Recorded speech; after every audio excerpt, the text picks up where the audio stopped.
प्रिय मित्रों नमस्कार। मैं रोहताश गुप्ता आज आपके सामने काव्य पाठ के लिए यूट्यूब के माध्यम से उपस्थित हूँ। मैं इस काव्य पाठ में आपका अंतःहृदय से स्वागत करता हूँ, अभिनंदन करता हूँ और सभी ने प्रार्थना करता हूँ कि मेरे अगर विचारों में कहीं आपको कोई त्रुटि या कमी नजर आए तो मैं क्षमा याचना करता हूँ, मुझे जरूर से जरूर क्षमा का दान देना। जैसे मैं पहले भी अपने कविता पाठ में बता चुका हूँ, ये एक पांडुलिपि है।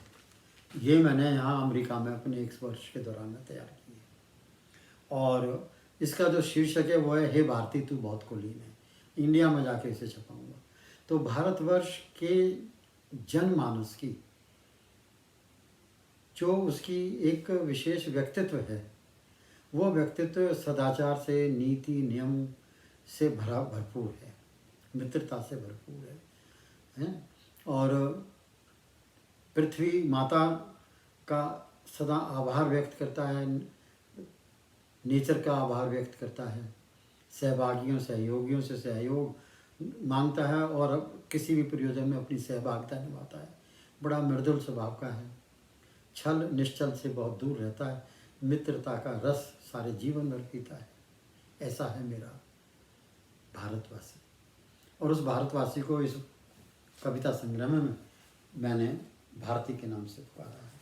तो अब मेरे भारती का जो इस समय जो मेरा कविता का जैसे पहले बताया वो शीर्षक है हे भारती बड़ा रुचिकर है स्वभाव तेरा। हे भारती बड़ा रुचिकर है स्वभाव तेरा। हे भारती पहला पद, हे भारती बड़ा रुचिकर है स्वभाव तेरा और रुचकर ही है सभ्याचार तेरा। दूसरा पद, हे भारती तेरे पूर्वज जिनका तू वंशज है। हे भारती तेरे पूर्वज जिनका तू वंशज है, बहुत सदाचारी थे वो, बहुत सदाचारी थे वो, उन्हीं का ये पुकार है, सद्भावना से भरपूर है व्यवहार तेरा। तीसरा, हे भारती तेरी नीयत साफ स्वच्छ है। हे भारती तेरी नीयत साफ स्वच्छ और निर्मलतम है। तेरी कथनी भी स्वच्छ है, तेरी कथनी भी स्वच्छ है, वैश्विक सदाचार सभ्याचार का प्रतीक है, सौम्य बर्ताव तेरा। चौथा पद, हे भारती पादप जीवन जंतु जगत का पुजारी है तू। वाह। हे भारती पादप जीव जंतु जगत का पुजारी है तू। यहाँ 1 मिनट लूँगा कि ये देखिए कि बहुत सारे मंगल पर भी गए, जो नवग्रह हैं, सारे नवग्रहों के बारे में हमें सब चीज़ का पता लग गया। और एक एक जैसे मंगल है, मंगल ग्रह, तो उसको इस समय साइंसदानों को उसके 1-1 इंच का पता है। जैसे भारतवर्ष में कौन सा गांव कहाँ है हमें पता है, उसी तरह से साइंसदानों को ये पता है कि मंगल पर 1-1 इंच में कहाँ पहाड़ है, कहाँ पर्वत हैं, कहाँ खाइयाँ हैं, कहाँ धूल है, कहाँ जंगल है।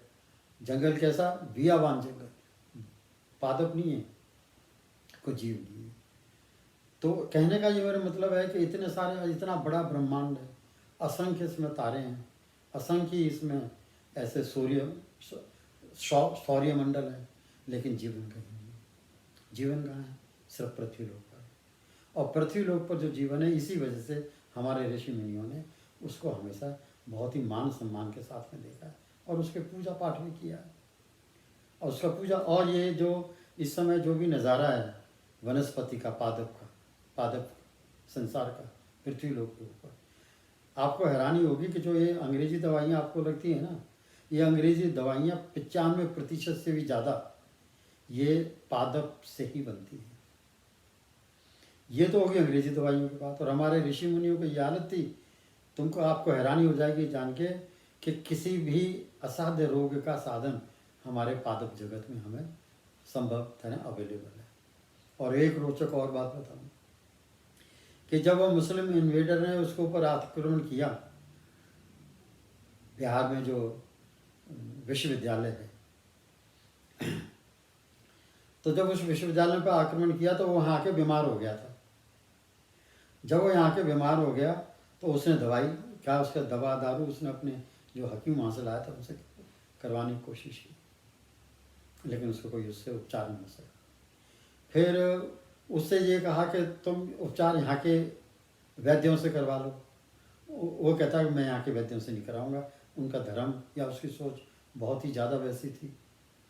तो उसके जो बहुत ही शुभ चिंतक थे नज़दीक, जो वहाँ से आक्रमणकारी वहाँ से आए थे, उन्होंने फिर हमारे जो वैद्य थे उनसे कहा कि इनको बताएंगे नहीं, आप दवाइयाँ बनाओ, और दवाई जो ये कुरान पढ़ते हैं उस कुरान के पन्नों से लगा दो, क्योंकि ये पन्ने जब उलटते हैं तो ऐसे जी थूक लगा के फिर उलटते हैं। तो जो आप पन्नों पर तो दवाई लगाएंगे वो दवाई थूक के जरिए जीभ के पास चली जाएगी। और ऐसा ही किया उन्होंने, और आपको हैरानी होगी उसके जो असाध्य रोग थे वो सारे सही हो गए, उसका उपचार हो गया। तो इसी वजह से कहने का मतलब है, कवि ये कह रहा है, इसी वजह से, इसी कारण हम अपने पादप जगत को और प्राणी जगत को हम बहुत ज़्यादा मान और सम्मान की दृष्टि से देखते हैं, क्योंकि हर पादप का अपना कहीं ना कहीं बहुत बड़ा सदुपयोग किया जा सकता है। तो अब क्या कह रहा है, हे भारती बड़ा रुचकर है स्वभाव तेरा, हे भारती बड़ा रुचकर है स्वभाव तेरा, और रुचकर ही है सदाचार तेरा। ये कविता हो गई।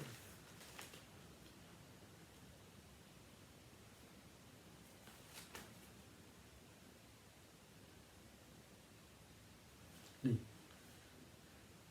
कविता है, हे भारती बड़ा रुचकर है स्वभाव तेरा, हे भारती बड़ा रुचकर है स्वभाव तेरा, बड़ा रुचकर और रुचकर ही है सदाचार तेरा। ये तो